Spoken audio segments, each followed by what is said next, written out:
ತುಂಬಾ ಚೆನ್ನಾಗಿದೆ ಫಿಲಮು ಕಾಂತಾರ. ನಾನು ತುಂಬಾ ವರ್ಷದಿಂದ ಕಾಯ್ತಾ ಇದ್ದೀನಿ. ಆಕ್ಚುಲಿ ಈ ಫಿಲಮ್ಗೋಸ್ಕರ ನಾನು ಒಂದು ದಿನ ರಾತ್ರಿ ಊಟ ಬಿಟ್ಟು ಬೆಳಿಗ್ಗೆ ಟಾರ್ಚ್ ಇಟ್ಟು ಅಲಾರಾಮ್ ಇಟ್ಟು ಎದ್ದು ನೋಡಿದೀನಿ. ಇವತ್ತು ನನಗೆ 100% ಸ್ಯಾಟಿಸ್ಫ್ಯಾಕ್ಷನ್ ಇದೆ. 100% ಸ್ಯಾಟಿಸ್ಫ್ಯಾಕ್ಷನ್. ಯಾಕಂದ್ರೆ 400 ರೂಪಾಯಿ ಆಗಿರ್ಲಿ, 500 ರೂಪಾಯಿ ಆಗಿರ್ಲಿ, ಎಷ್ಟೇ ಆಗಿರ್ಲಿ, ನಮ್ಮ ಕನ್ನಡನ ಬೆಳೆಸೋದಕ್ಕೆ ನಾವು ಯಾವಾಗ್ಲೂ ಮುಂದೆ ಬಂದೇ ಬರ್ತೀವಿ. ರಿಷಬ್ ಶೆಟ್ಟಿ ಸರ್ಗೆ ಒಳ್ಳೆ ಸಪೋರ್ಟ್ ಮಾಡೇ ಮಾಡ್ತೀವಿ. 100% ಹೇಳ್ತೀನಿ. ಜನ ಬನ್ನಿ, ನೋಡಿ, ಎಂಜಾಯ್ ಮಾಡಿ. ಇದಕ್ಕಿಂತ ದೊಡ್ಡ ಸೆಲೆಬ್ರೇಷನ್ ಕನ್ನಡದಲ್ಲಿ ಇನ್ನೊಂದಿಲ್ಲ. ಯಾಕಂದ್ರೆ ಈಶ್ವರನ ಊದೋಟ ಅಂತ ಏನು ತೋರಿಸಿದ್ದಾರೆ ರಿಷಬ್ ಶೆಟ್ಟಿ ಸರ್ ಕನ್ನಡ ಕಾಂತಾರ 1 ಅಲ್ಲಿ, ತುಂಬಾ ಸಕ್ಕದಾಗಿ ಬಂದಿದೆ. ನಾನು ಹೇಳ್ತೀನಿ ಕೇಳಿ, ಸೂಪರ್ ಹಿಟ್ ಮೂವಿ ಆಗುತ್ತೆ. ಬನ್ನಿ, ನೋಡಿ, ಎಂಜಾಯ್ ಮಾಡಿ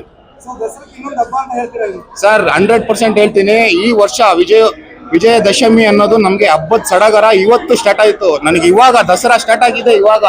ನಾನು ಇವಾಗ ಹೋಗ್ಬೇಕು, ಗಾಡಿ ಪೂಜೆ ಮಾಡ್ಬೇಕು, ಇವಾಗ ದಸರಾ ಮಾಡ್ಬೇಕು, ಅಷ್ಟು ತಗೊಂಡಿದ್ದೀನಿ ಫಿಲಮ್ನ.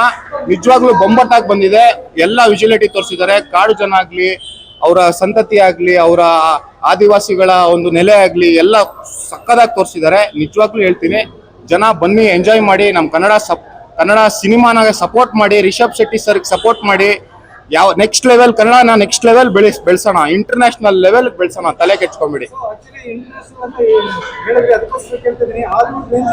ಸರ್. ಹಾಲಿವುಡ್ ಬಾಲಿವುಡ್ ನಾನು ಹೇಳ್ತೀನಿ ಕೇಳಿ, ಒಂದೇ 10 ದಿನ ವೇಟ್ ಮಾಡಿ.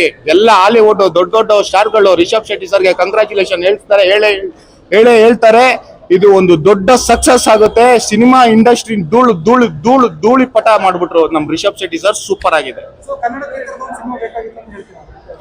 ಸರ್. ಖಂಡಿತ ಸರ್. ಈ ತರ ಒಂದ್ ಸಿನಿಮಾ ಅಲ್ಲ, 1000 ಸಿನಿಮಾ ಬರ್ಲಿ, ನಮ್ ಕನ್ನಡ ಬೆಳಿಲಿ. ನಮ್ ಕನ್ನಡ ಯಾವಾಗ್ಲೂ ನಾವು ಎಲ್ಲೋದ್ರೂ ಇವಾಗ ಜನ ಹಿಂಗೆ ಅಂದ್ರೆ ನಮ್ ಕನ್ನಡ ನೆಲ ಬೇಕು, ನಮ್ಮ ಊಟ ಬೇಕು. ಬಟ್ ಕನ್ನಡ ಕಲಿಯಕ್ಕೆ ಯಾವನ್ನೂ ರೆಡಿ ಇಲ್ಲ. ಬಟ್ ನಾನು ಹೇಳ್ತೀನಿ ಕೇಳಿ, ಈ ಫಿಲಂ ಬಂದ್ ನೋಡಾದ್ಮೇಲೆ ಎಂತ ಒಂದ್ಗಾದ್ರೂ ಕನ್ನಡ ಕಲಿಯೋದಕ್ಕೆ ಮನ್ಸ್ ಬಂದೇ ಬರುತ್ತೆ. ಸರಿ ಸರ್, ಕನ್ನಡ ಕಲಿಯೋದಕ್ಕೆ ಮನ್ಸ್ ಬಂದೇ ಬರುತ್ತೆ. 100% ಹೇಳ್ತೀನಿ. 100% ಸಕ್ಸಸ್ ಅಂದ್ರೆ ಕನ್ನಡಗೆ ಇದೇನೆ. ಇವತ್ತೇ ಈ ವಿಜಯದಶಮಿ ದಿನ ನಮ್ಮ ಕನ್ನಡಕ್ಕೆ ಒಳ್ಳೆ ಸಕ್ಸಸ್ ಸಿಕ್ಕಿದೆ. ಖಂಡಿತ ಸರ್, ಖಂಡಿತ. Thank you sir.